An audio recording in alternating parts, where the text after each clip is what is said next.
Chapter 7, Part 1. God created Jesus.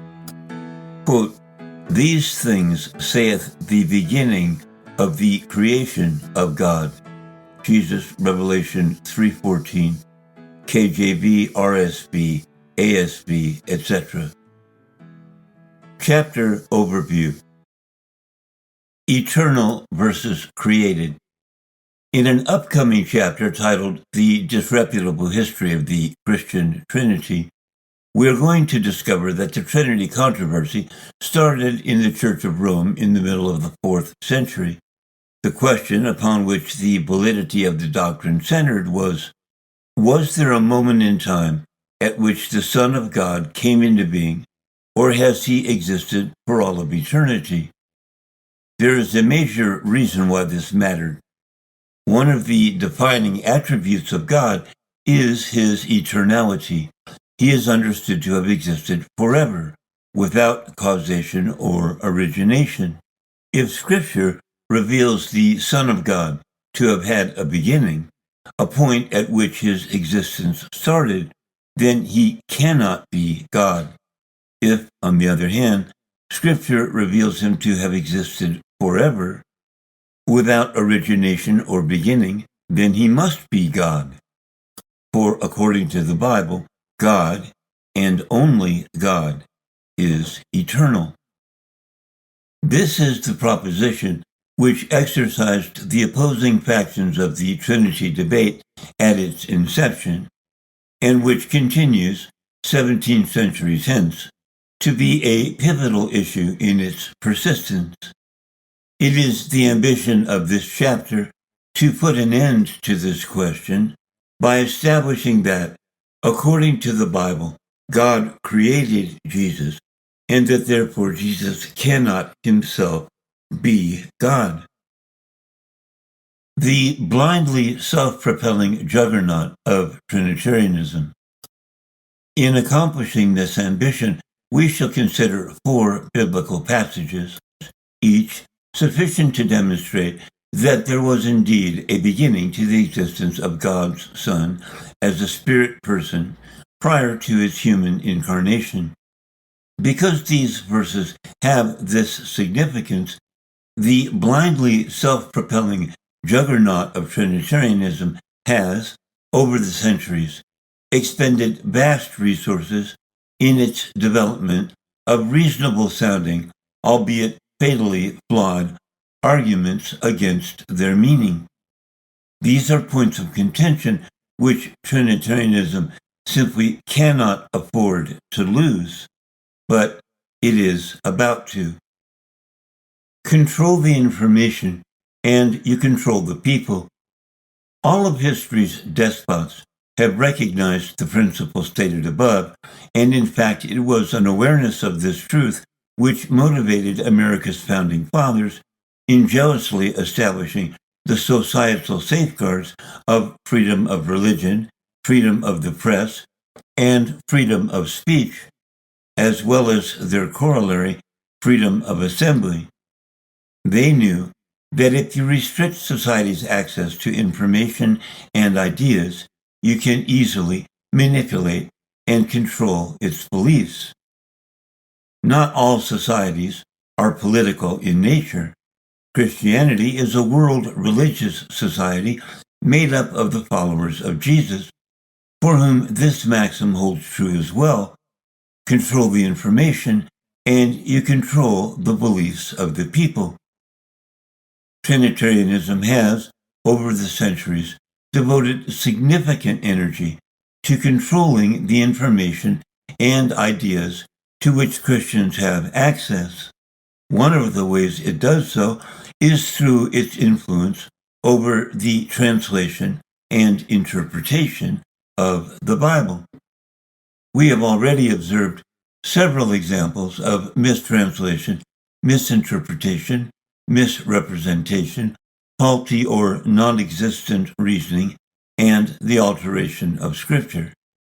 We shall soon discover that on the vital issue of the origination of Jesus, Trinitarianism has spared no energy in making sure that the reference works and translations readily available to Christians toe the line on this issue.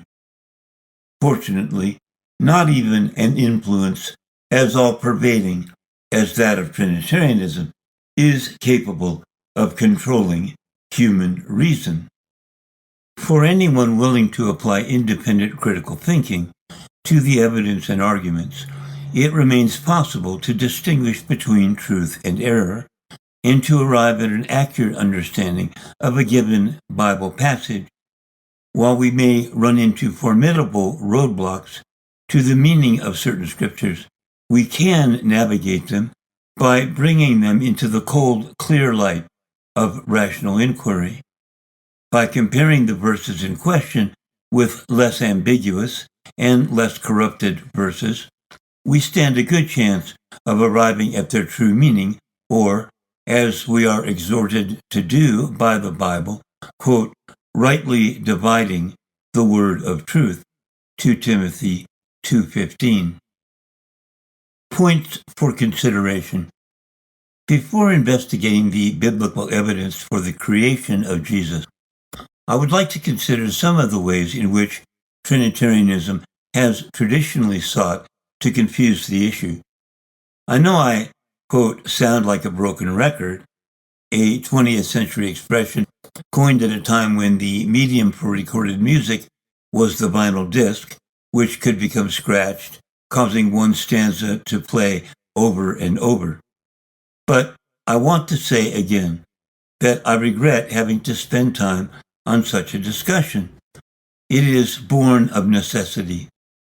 Trinitarianism seeks plausible deniability in its attempts to neutralize reasonable arguments against its position, and so we need to be thorough in bringing to light the flaws inherent in such efforts. On the illegitimate Trinitarian practice of word redefinition.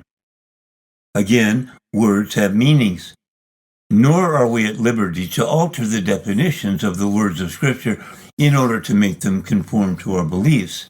Instead, we ought to conform our beliefs to the definitions of the words of Scripture. Yet, despite the illegitimacy of the practice of word redefinition, this reprehensible tactic is frequently employed by Trinitarianism. The idea is that since we already know that Jesus is God, and God a Trinity, words in the Bible which contradict that knowledge are simply to be given new meanings which cause them to fit the distortions in the Trinitarian understanding of the scripturally revealed identity of God. As we move forward in our study of scriptures portraying Jesus as a created being, we shall discover that time and again Trinitarianism perverts their meaning. We shall find that in almost every case, the misinterpretation of these verses is based upon a redefinition of the words within them, which are key to the truth they present. For example, we shall study a passage from the book of Micah, which describes Jesus' origin as a spirit son of God in the distant past. We'll see that the Hebrew for origin and distant past have been mischaracterized to mean some sort of vague and ill-defined going forth from eternity, changing the verse from an explicit statement of the creation of Jesus by God to one in which Jesus as God has existed for all of eternity.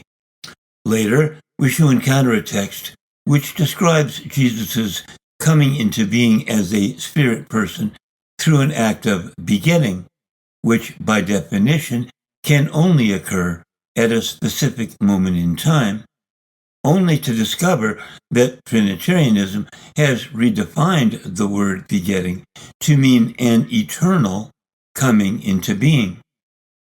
Over and over again, Trinitarianism employs such nefarious word redefinition to make the Bible appear to say the opposite of what it actually does say.